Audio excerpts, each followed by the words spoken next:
11월 29일 주일 예배를 하나님께 드리겠습니다. 다 같이 일어나서 여는 찬양을 드립니다.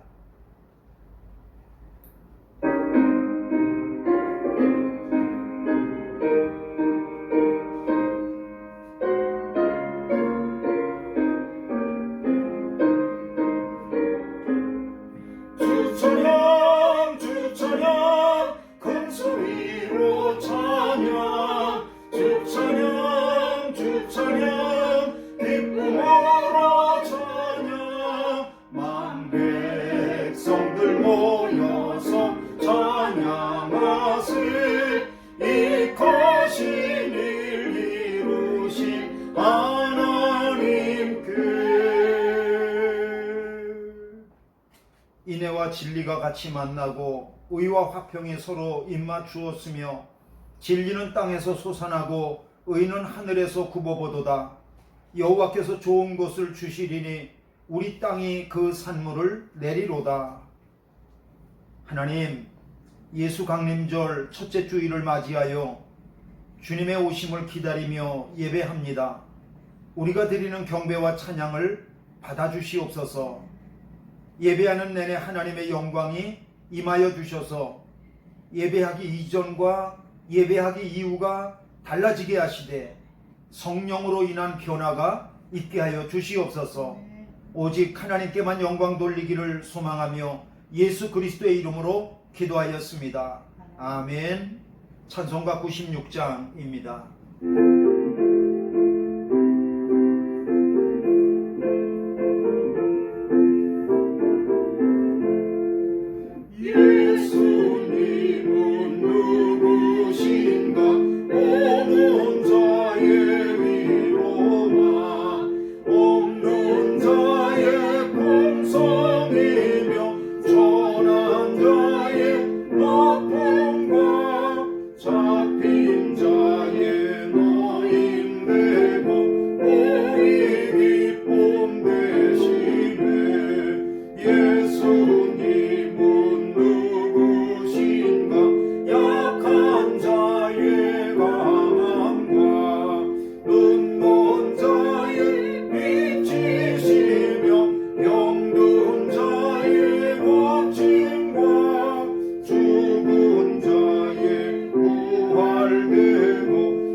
성시교독 115번입니다.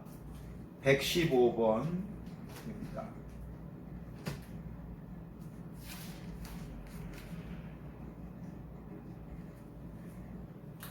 성문으로 나아가라, 나아가라. 백성이 올 길을 닦으라. 큰 길을 수축하고 수축하라. 돌을 제하라. 만민을 위하여 기치를 들라. 여호와께서 땅끝까지 선포하시되 너희는 딸 시온에게 이르라. 보라, 내 구원이 이르렀느니라. 보라, 상급이 그에게 있고 보응이 그 앞에 있느니라 하셨느니라.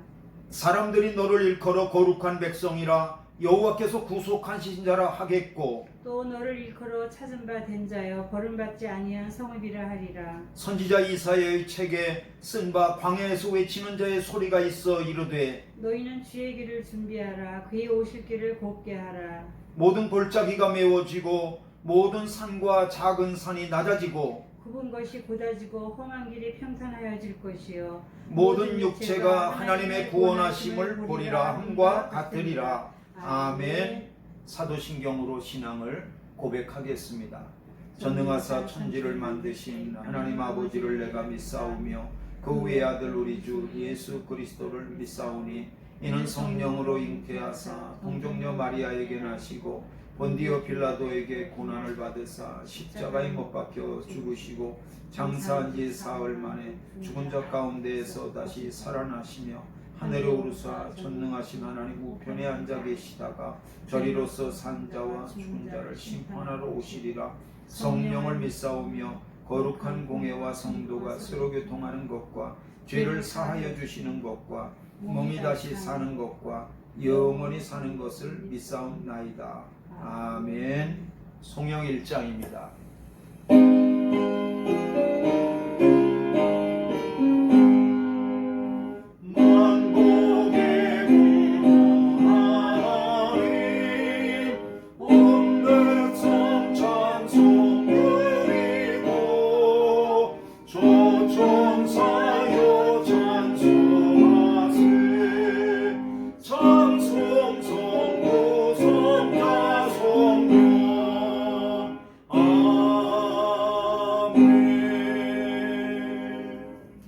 자리에 앉겠습니다. 이 시간에 우리가 기도할 때 윤동화 권사님께서 대표해서 기도해 주시겠습니다. 기도하겠습니다. 어리석은 자의 태보는 자기를 죽이며 미련한 자의 안일은 자기를 멸망시키려니와 오직 내 말을 듣는 자는 평안히 살며 재앙의 두려움 없이 안전하리라. 사랑이 많으신 주님, 장기간 지속되는 코로나 전염병으로 힘든 가운데서도 저희들의 생명과 건강과 믿음을 지켜주셔서 조금이나마 늘어나는 대면 예배와 온라인 예배로 저희들을 인도하심에 감사와 찬양을 올려드립니다. 거룩하신 주님, 지난 한 주간도 주님께서는 항상 변함없는 사랑과 은혜를 베풀어 주셨건만 어리석은 저희들은 주님의 뜻에 맞는 삶을 살기보다는 세상과 적당히 타협하며 주님의 자녀이면서도 늘 죄와 마귀의 유혹에 넘어지고 흔들렸음을 고백하고 회개합니다. 주님, 불쌍한 저희들을 긍휼히 여기시고 용서하여 주시옵소서.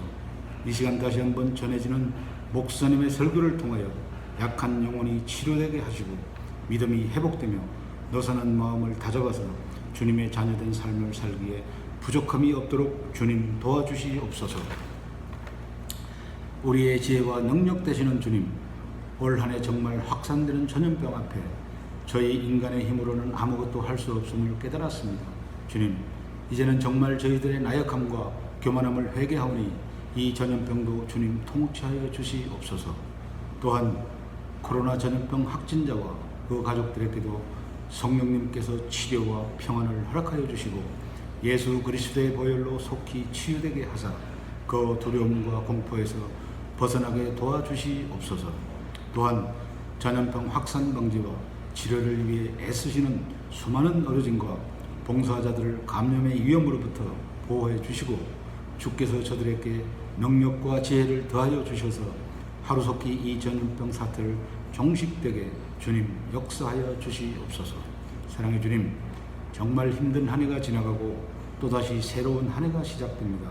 주님께서 세워주신 교회 내 각 기관의 임원과 부장님들 믿음 주시고 능력 주셔서 하나님 말씀 굳게 붙들고 살아서 역동하는 기관의 임원들 되어 코로나로 침체된 교회 내 모든 활동이 하루빨리 정상화되는데 주축이 되고 기둥이 될 수 있도록 인도하여 주시옵소서. 우리 성도님들의 믿음도 뜨겁게 다시 살아나서 새로운 해에는 교회 내 모든 부분에서 부족함이 없도록 주님 채워주시옵소서. 우리가 힘들고 지칠 때도 항상 우리와 함께 하여 주시는 예수 그리스도의 이름 받들어 간절히 기도하였습니다. 아멘. 하늘에 계신 우리 아버지여, 이름이 거룩히 여김을 받으시오며 나라의 마옵시며 뜻이 하늘에서 이룬 것 같이 땅에서도 이루어지이다. 오늘날 우리에게 용할 양식을 주옵시고 우리가 우리에게 죄 지은 자를 사하여 준 것 같이 우리 죄를 사하여 주옵시고 우리를 시험에 들게 하지 마옵시고 다만 악에서 구하옵소서. 대개 나라와 권세와 영광이 아버지께 영원히 싸움나이다. 아멘.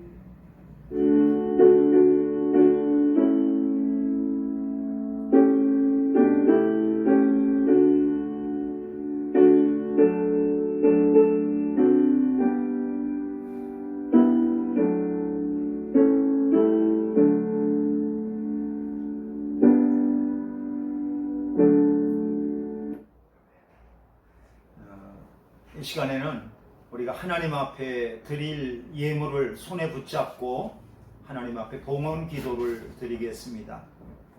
기도하겠습니다.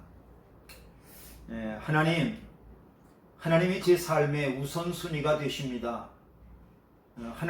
하나님께서 제 삶의 가장 중요한 분이십니다. 라고 하는 고백을 담아서 예물을 하나님 앞에 드렸습니다. 하나님, 드리면 드릴수록 우리 마음속에 더 기쁨이 되게 하시고, 또 특별히 우리 마닐라 은혜 감리교회 온 성도들, 하나님 어려운 중에도 낙심치 않고 하나님이 주시는 기쁨으로 넘치는 삶이 되도록 인도하여 주시옵소서. 심은 대로 거둔다고 말씀하신 주님께서 우리가 자원함으로 하나님 앞에 또 하나님의 나라를 위해서 심을 때에 하나님께서 풍성한 복을 허락하여 주셔서 정말 이 땅을 살아가면서도 기쁨이 넘치도록 인도하여 주시옵소서. 하나님이 풍성하게 채우시는 그 기적을 경험하는 삶이 되도록 인도하여 주시옵소서. 모든 것을 감사하고 예수님의 이름으로 기도하였습니다. 아멘. 아멘.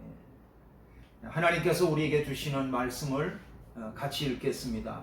하나님의 말씀은 마가복음 13장 24절로부터 37절까지의 말씀입니다. 마가복음 13장 24절로 37절 한 절씩 교독하겠습니다. 그때 그 환난 후 해가 어두워지며 달이 빛을 내지 아니하며 별들이 하늘에서 떨어지며 하늘에 있는 권능들이 흔들리리라. 그때 인자가 구름을 타고 큰 권능과 영광으로 오는 것을 사람들이 보리라. 또 그때에 그가 천사들을 보내어 자기가 택하신 자들을 땅 끝으로부터 하늘 끝까지 사방에서 모으리라. 무화과 나무의 비유를 배우라. 그 가지가 연하여지고 잎사귀를 내면 여름이 가까운 줄 아나니 이와 같이 너희가 이런 일이 일어나는 것을 보거든 인자가 가까이 곧 문 앞에 이른 줄 알라. 내가 진실로 너희에게 말하노니 이 세대가 지나가기 전에 이 일이 다 일어나리라. 천지는 없어지겠으나 내 말은 없어지지 아니하리라. 그러나 그날과 그때는 아무도 모르나니 하늘에 있는 천사들도 아들도 모르고 아버지만 아시느니라. 주의하라, 깨어 있으라. 그때가 언제인지 알지 못함이라. 가령 사람이 집을 떠나 타국으로 갈 때에 그 종들에게 권한을 주어 각각 사물을 맡기며 문지기에게 깨어 있으라 명함과 같으니 그러므로 깨어 있으라. 집주인이 언제 올는지 혹 저물 때 일는지 밤중일는지 닭 울 때 일는지 새벽일는지 너희가 알지 못함이라. 그가 호련히 와서 너희가 자는 것을 보지 않도록 하라다 같이요 깨어 있으라. 내가 너희에게 하는 이 말은 모든 사람에게 하는 말이니라 하시니라. 아멘. 아멘. 오늘은 마가복음 13장 24절로부터 37절을 본문으로 삼아서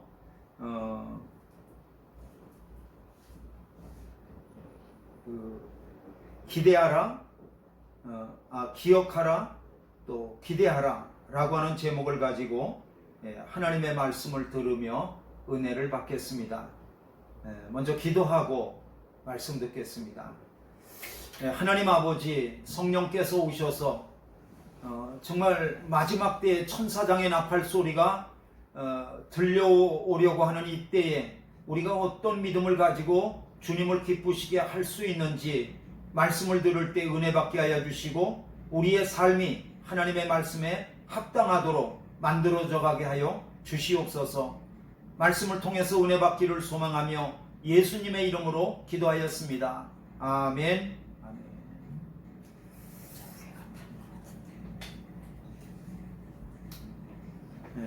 오늘 우리가 마가복음 13장 24절서부터 마지막 절 37절까지 읽었는데 본문은 예수님이 다시 오시는 날,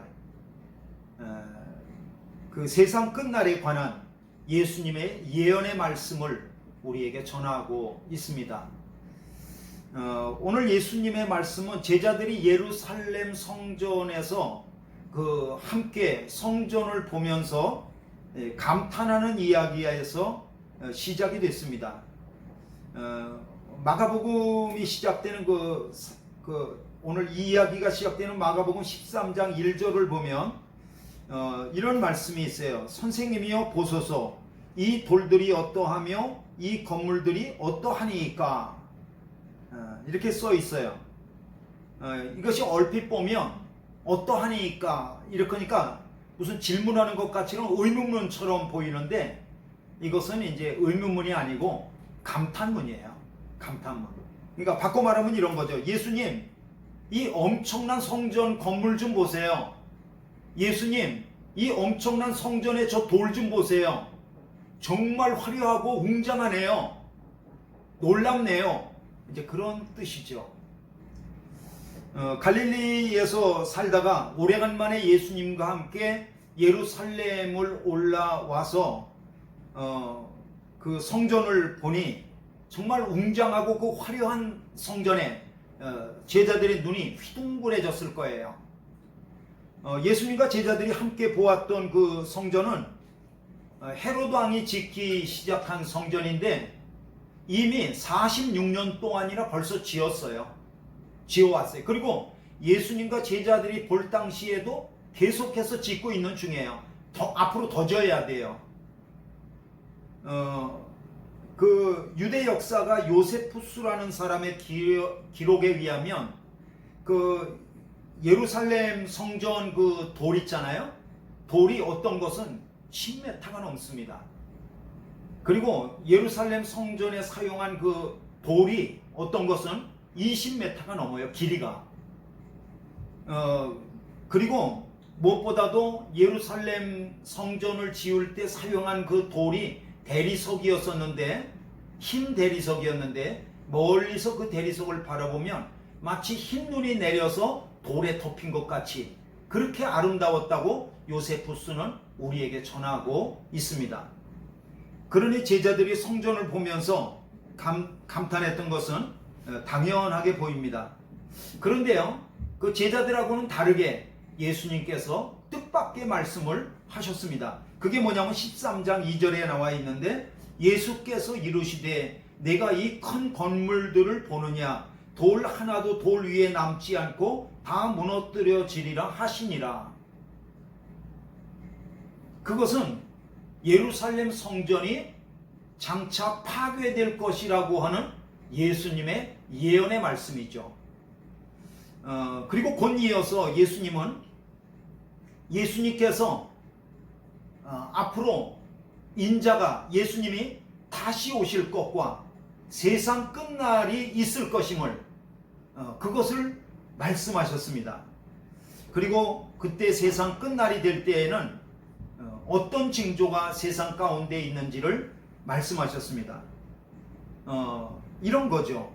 이렇게 웅장하고 화려한 성전이 정말 무너지는 것은 상상할 수 없는 일이지만 그것이 역사 속에서 일어나는 것 같이 예수님께서 다시 오시고 세상의 끝날이 온다고 하는 것은 우리가 상상하기 힘들고 어려운 일이지만 역사 속에서 반드시 이루어진다고 하는 것을 말씀하신 거죠. 예수님의 말씀은 그대로 성취됐습니다.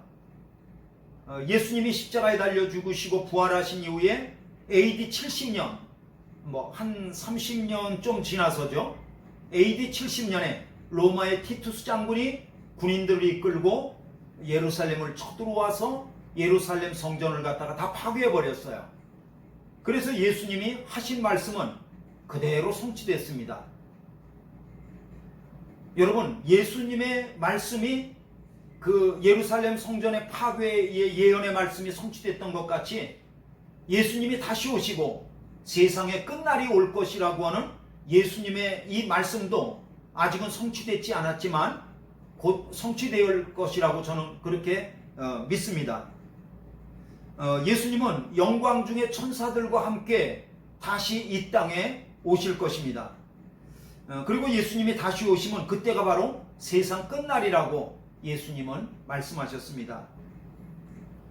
초대교회의 성도들은 예수님이 다시 오신다고 하시는 말씀을 문자 그대로 받아들여서 곧 오신다고 믿었어요.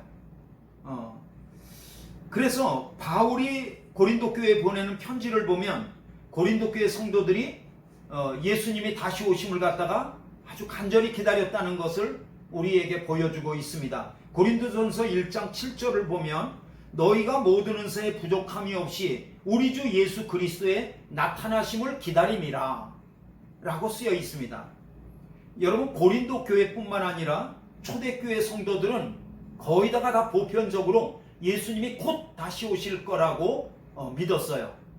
그래서 심지어 데살로니가 교회 같은 성도들은 예수님이 곧 다시 오시는데 우리가 이렇게 일할 필요가 뭐가 있겠느냐 라고 말하면서 일도 포기하고 모든 생업도 포기하고 그리고 놀고 먹는 그런 사람들이 많아졌다고 하는 것을 데살로니가 전서에서 후서에서 볼 수 있습니다. 그러나 이러한 초대교회의 모든 성도들의 기대와는 달리 예수님은 금방 오시지 않았습니다. 그리고 초대교회가 지나서 지금 무려 2000년이 지났지만 기독교 역사 2000년 속에 예수님은 아직도 오시지 않았습니다. 그러나 여러분, 이것을 기억하십시오. 예수님이 2000년 동안 안 오시니까 앞으로도 안 오실 거다. 그렇지 않습니다. 여러분, 예수님이 오신다고 말씀하시면 오시는 것을 믿으시길 바랍니다. 마가복음 13장 31절입니다. 천지는 없어지겠으나 내 말은 없어지지 아니하리라. 예수님이 다시 오시면 그 다시 오시는 그날이 바로 세상 끝날이 될 것입니다. 우리는 예수님이 다시 오시는 것이 늦어진다고 생각하지만 예수님은 그 오시는 것이 더딤으로 인하여서 더 한 사람이라도 예수님을 믿고 구원받기를 갖다가 기다리고 계십니다. 그래서 베드로후서 3장 8절로부터 9절을 보면 사랑하는 자들아, 주께는 하루가 1000년 같고 1000년이 하루 같다는 이 한 가지를 잊지 말라. 여러분, 내일 오신다 할지라도 그 내일이 하루가 예수님에게는 1000년이 될 수도 있다는 거예요. 그리고 1000년이 하루가 될 수도 있다는 거예요. 그러니까 우리가 생각하고 있는 시간과 하나님이 생각하시는 시간이 달라요. 9절입니다. 주의 약속은 어떤 이들이 더디다고 생각하는 것 같이 더딘 것이 아니라 오직 주께서는 너희를 대하여 오래 참으사 아무도 멸망하지 아니하고 다 회개하기에 이르기를 원하시느니라. 이렇게 말씀하고 있습니다. 그러므로 예수님이 정확히 언제 오시는지 우리는 알지 못합니다. 그것은 오직 누구만 아시냐 하면 하나님만 아시는 거예요. 그래서 마가복음 13장 32절에 이렇게 기록하고 있습니다. 그러나 그날과 그때는 아무도 모르나니 하늘에 있는 천사들도 아들도 모르고, 천사도 모르고 아들도 모른대요. 그럼 누구만 아느냐? 아버지만 아시느니라. 하나님만 아신다는 거예요. 그날과 그때는 도적같이 오기 때문에 아무도 모릅니다. 그러나 예수님이 다시 오실 때에는 도적같이 오기 때문에 그 누구도 알지 못하지만, 그러나 예수님은 말씀하셨습니다. 다시 오실 때는 이 세상 가운데 징조가 있다는 거예요.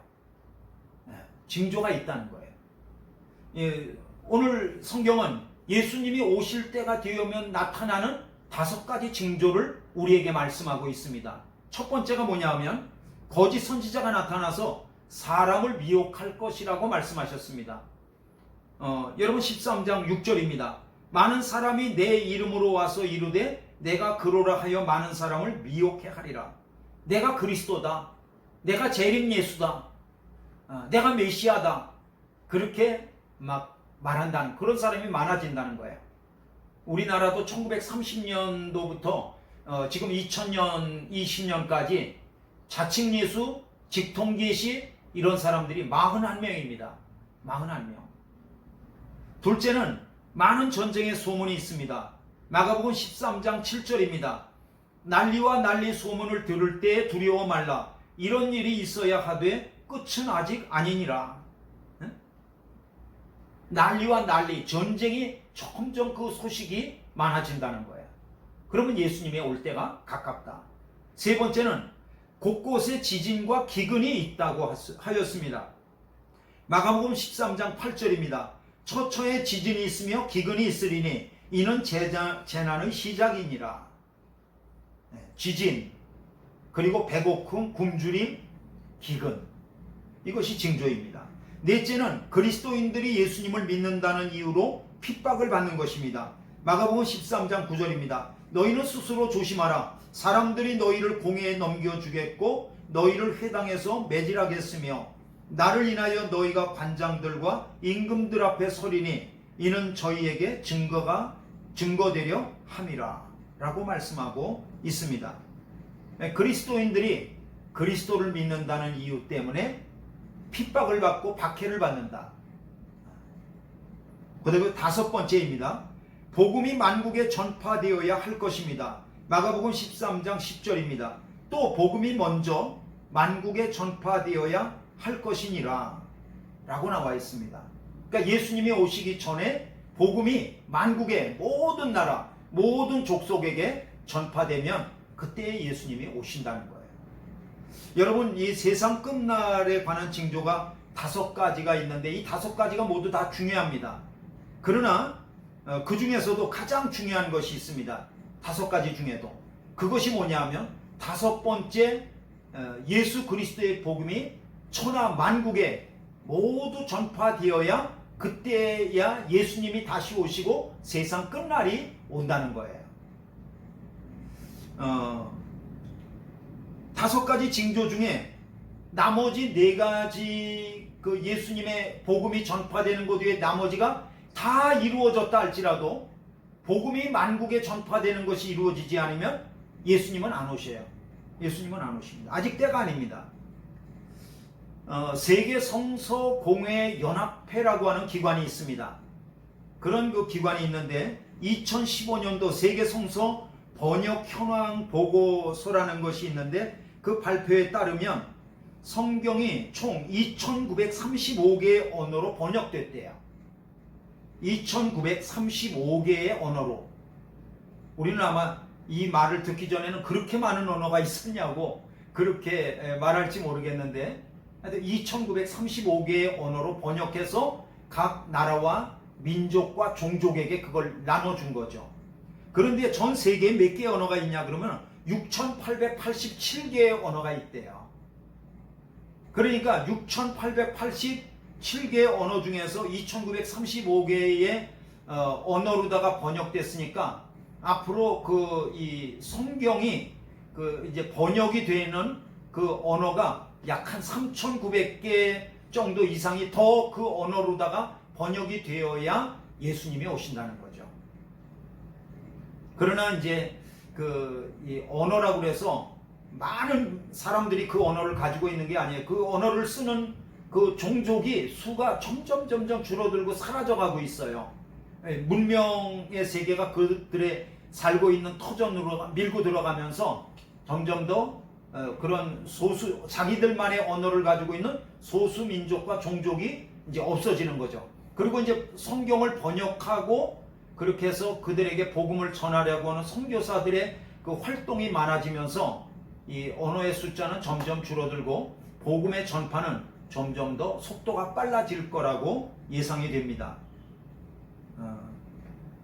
여하튼 모든 종족에게 다 복음을 믿으면이 아니고 믿지 않더라도 복음이 전파되면 그러면 세상에 끝날이 오고 예수님이 다시 오실 거라고 예수님은 말씀하고 있습니다. 예수님의 다시 오심과 관련해서 우리가 조심해야 될 것이 있습니다. 그것은 뭐냐 하면 예수님이 오시는 날이 언제냐, 정확히 언제냐라고 하는 것에 대한 우리들의 관심이죠. 그건 조심해야 됩니다. 여러분, 예수님이 언제 오시는지 정확한 날짜를 맞추려고 하는 그것들이 보통 사람들의 관심입니다. 그래서 몇 년도 몇 월 며칠에 오신다 이렇게 말하는 사람들인데 이런 사람들을 일컬어서 우리는 시한부 종말론자들이라고 그렇게 말합니다. 이거는 주님의 소원이 아니에요. 몇 년 몇 월 며칠에 온다 이것을 알리는 것은 지금부터 한 40년 전입니다. 1980년대 초입니다. 저의 옆에 있는 어떤 분이 저와 함께 종말론 세미나에 참석하자고 그러셔서 제가 참석했던 적이 있습니다. 그 강사 목사님은 종말론의 권위자, 정말로 아주 유명한 분이었었는데 그분이 이렇게 말씀하시는 거예요. 예수님이 1988년 9월 17일 날 대한민국에 오신다는 거예요. 여러분 놀랍지 않습니까? 그리고 황당하지 않습니까? 여러분 1988년 9월 17일이 무슨 날이냐 그러면 그날이 바로 88 올림픽 개막식 날입니다. 그러니까 개막식하는 그 올림픽 날에 세계 모든 카메라들이 그 개막식 올림픽 개막식에 이렇게 카메라를 비추고 있을 때, 그리고 세계 만민이 그 광경을 보고 있는 중에 예수님께서 메인 스타디움에 오신다는 거죠. 그걸 들으면 굉장히 황당합니다. 그러나 그가 왜 그렇게 주장을 하고 있느냐라고 하면서 성경을 볼 때 정말 설득력 있는 말을 하고 있다는 것을 봐요. 그분이 인용한 성경이 어디냐면 우리가 오늘 읽은 이 본문이에요. 우리가 읽은 본문. 그 중에서도 어디냐 하면은 28절로부터 30절 말이죠. 그거 보세요. 28절로부터 30절까지 보면은 무화과 나무의 비유를 배우라. 그 가지가 연하여지고 잎사귀를 내면 여름이 가까운 줄 아나니 이와 같이 너희가 이런 일이 일어나는 것을 보거든 인자가 가까이 곧 문 앞에 이른 줄 알라. 내가 진실로 너희에게 말하노니 이 세대가 지나가기 전에 이 일이 다 일어나리라 라고 말씀하고 있습니다. 이것이 바로 예수님께서 재림하시고 다시 오시고 세상 끝날이 올 때에 이 세상 가운데 일어날 징조죠. 그 징조가 뭐냐 하면 무화과 나무에 잎사귀가 나기 시작한다는 거예요. 무화과 나무에 잎사귀가 나기 시작한다. 여러분, 무화과 나무는 이스라엘의 국가적인 나무입니다. 그러니까 이 무화과 나무는 이스라엘을 상징하는 거예요. 그런데 그 무화과 나무에 잎사귀가 나면 그것은 이스라엘의 독립을 말한다는 거예요. 이스라엘이 독립하면 그때가 바로 예수님께서 재림하시는 것이 가까운 줄 알라는 거예요. 여러분, AD 70년에 로마의 티투스 장군에 의해서 예루살렘 성전과 예루살렘은 완전히 망했습니다. 그리고 얼마 지나지 않아서 팔레스틴에 살고 있는 모든 유대인들은 세계 각지로 흩어져 버렸습니다. 그리고 이스라엘이라고 하는 나라가 그냥 사라져 버린 거예요. 그러니까 나라가 없어진 거예요. 그리고 1900년이 흘렀습니다. 그리고서 이스라엘은 기적적으로 1948년에 독립을 하게 됩니다. 그러니까 이 무화과 나무에 잎사귀가 나는 것을 보면 인자가 가까이 문 앞에 이른 줄 알라라고 말씀하셨는데, 그것은 이 무화과 나무에 잎사귀가 난다는 것은 이스라엘의 독립을 하는 때가 되어지면 예수님의 재림이 가깝다는 것을 알라는 거예요. 그런데 그 다음에 말이죠. 그 30절에 보면 이 세대가 지나가기 전에 예수님이 오신다고 그렇게 말씀하셨습니다. 이 세대가 지나가기 전에. 그런데 이 세대라고 하는 것은 지금 우리가 보고 있는 이 세대니까 이 한 세대를 갖다가 얼마로 보느냐 그러면 유대인들은 40년으로 보는 거예요. 그러니까 1948년에 독립을 했으니까 이 세대가 지나가기 전이니까 40년을 갖다 거기다 더하면 1988년이 되는 거죠. 그러면서 예수님이 그 모든 사람이 보는 가운데 재림하신다고 그랬으니까 이것은 88 올림픽 때 개막식에 가장 스포트라이트가 비춰지는 가운데 전 세계 만민이 그 카메라에 그 비춰진 것을 중계할 때 예수님이 그 자리에 오신다고 하는 거죠. 그리고 88 올림픽을 대한민국에서 개최하게 된 것은 우연한 일이 아니라는 거죠. 그래서 바로 1988년 88 올림픽 9월 17일 날 그 개막식에 예수님이 온다고 그렇게 막 예언을 하면서 그렇게 주장을 했습니다. 그때는 굉장히 설득력이 있었어요. 지금 지나면 다 우스운 일이지만, 그러나 예수님은 그때 오셨나요? 네, 오시지 않으셨습니다. 그리고 지금까지도 오시지 않았습니다. 네. 우리는 이러한 사람을 이러한 이론을 시한부 종말론이라고 그렇게 말합니다. 여러분, 예수님이 정확하게 몇 월 며칠 날 몇 시에 오시느냐, 이것은 우리의 알 바가 아닙니다. 이것은 하나님의 권한에 속한 일입니다. 이것은 우리가 관심할 바가 아니에요. 그런 것에 대해서는 관심을 꺼야 됩니다. 그러나 우리가 관심해야 될 것이 있어요. 그것은 뭐냐 하면 깨어있는 것입니다.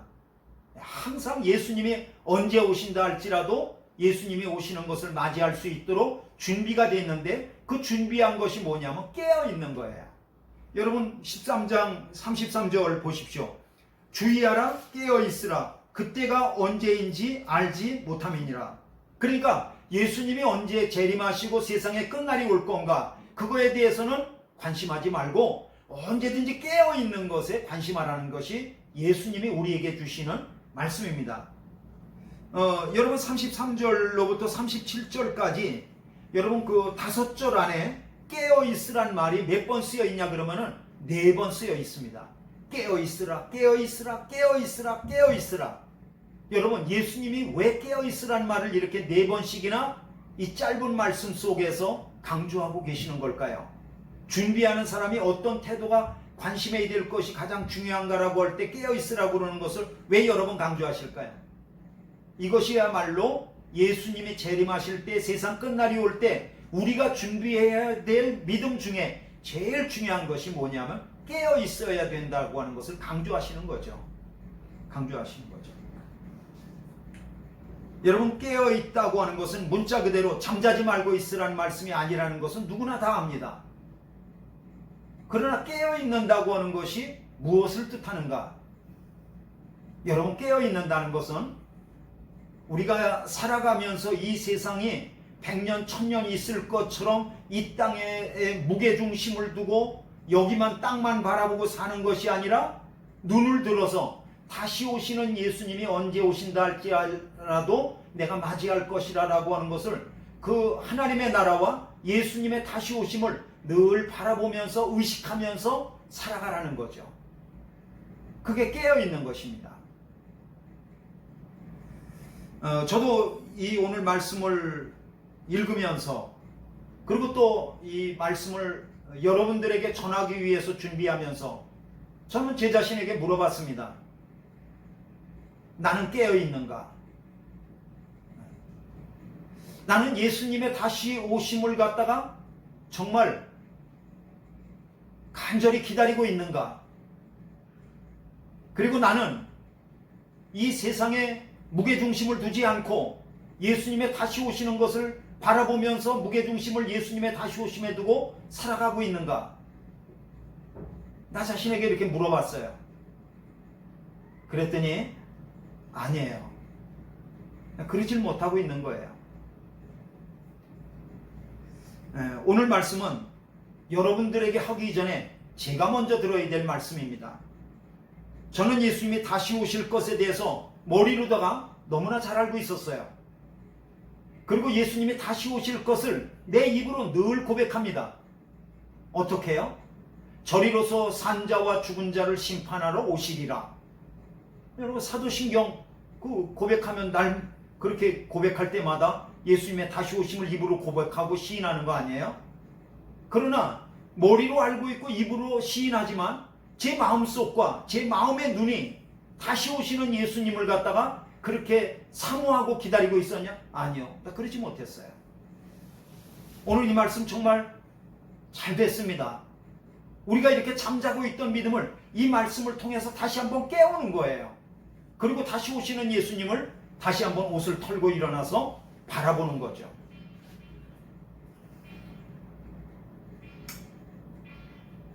오늘 주일은 교회로 그러다가 1년이 시작되는 강림절입니다. 또는 기다릴 때자 대림절이라고도 그렇게 말하기도 합니다. 다시 말하면 예수님의 오심을 기다리는 절기라는 거죠. 그래서 이제 제가 이 보라색을 이렇게, 이걸 스토리라고 그러는데, 보라색 스토리를 하고 이제 크리스마스 예수님 성탄절 때를 갖다가 기준으로 해서 이제 그 예수님의 강림하심을 기다리는 거죠. 예수님의 오심을 기다리는 것은 두 가지입니다. 첫째는 지금부터 2000년 전에 이 땅에 오신 예수님을 기다리는 거죠. 이미 예수님은 2000년 전에 이 땅에 오셨습니다. 그리고 이미 이 땅에 오신 예수님은 우리를 구원하기 위해서 오셨습니다. 누구든지 십자가에 달린 예수 그리스도를 믿기만 하면 구원받을 수 있습니다. 우리는 2000년 전에 오신 예수님을 기억하는 거예요. 그러면서 날 구원하신 예수님을 기억하면서 감사하는 거죠. 그 믿음이 첫째입니다. 그리고 이제 두 번째 믿음은 예수님의 다시 오심을 기다리는 것입니다. 예수님은 아직 다시 오시지 않았습니다. 그러나 예수님은 말씀하신 것 같이 다시 오실 것입니다. 예수님을 다시 오시는 것을 기대하는 거예요. 기대. 믿음은 뭐냐? 다시 오심을 기다리는 기대입니다. 기다림. 예수님은 다시 오시면 그때는 구원하러 오시지 않습니다. 예수님은 심판하러 오실 것입니다. 심판하러 오시는 예수님을 기다리는 것은 우리의 소망입니다. 소망입니다. 말씀을 마칩니다. 신학은 하나님의 구원 역사에 대한 기억이며 또 다시 오시는 예수님을 기다리는 그 기대입니다. 신앙은 예수님을 중심으로 구원하심과 다시 오심을 기억하고 기대하는 것입니다.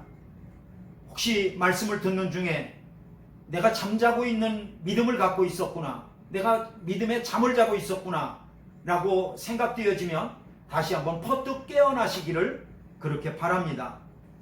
예수님이 언제 다시 오신다 할지라도, 아니면 내가 살아서 예수님이 다시 오시지 않는다면 내가 먼저 죽어서 예수님 앞에 가서 선다 할지라도, 언제 예수님을 맞이한다 할지라도 예수님 앞에 착하고 충성된 종이라고 칭찬받을 수 있는 이러한 믿음의 사람들이 다 될 수 있기를 바랍니다.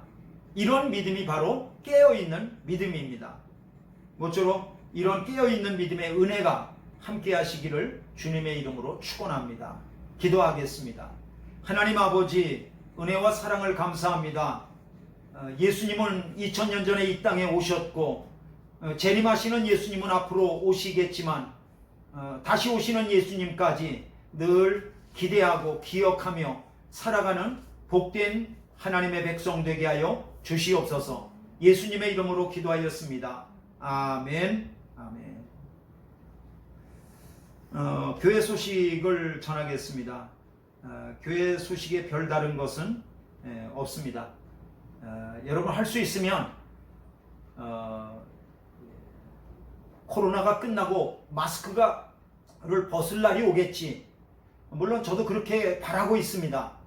그러나 우리가 지금 이때에 가져야 될 믿음은 어떻게든지 하나님 앞에 예배당에 나와서 예배드리면서 적극적으로 마스크 쓰고 그리고 방역 그 어떤 수칙을 잘 지키면서 적극적으로 우리가 살아가야 된다. 무엇보다도 두려워하지 말고 담대하게 살아가야 된다라고 하는 것입니다.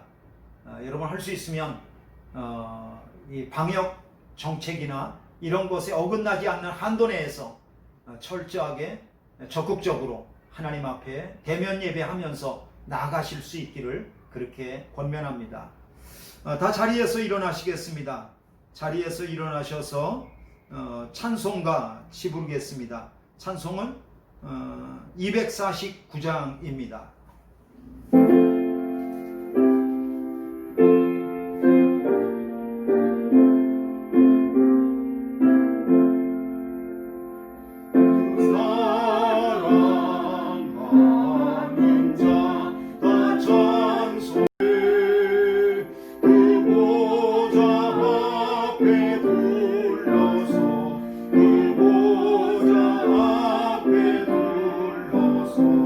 큰 영광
시간 축도함으로 모든 예배를 마치도록 그렇게 하겠습니다.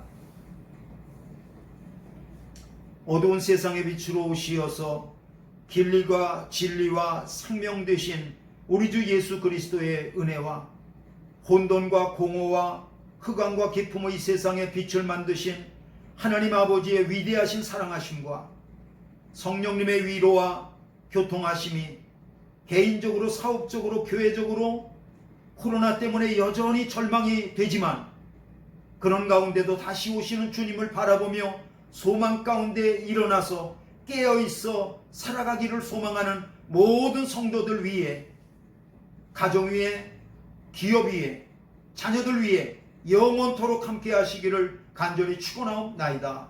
아멘.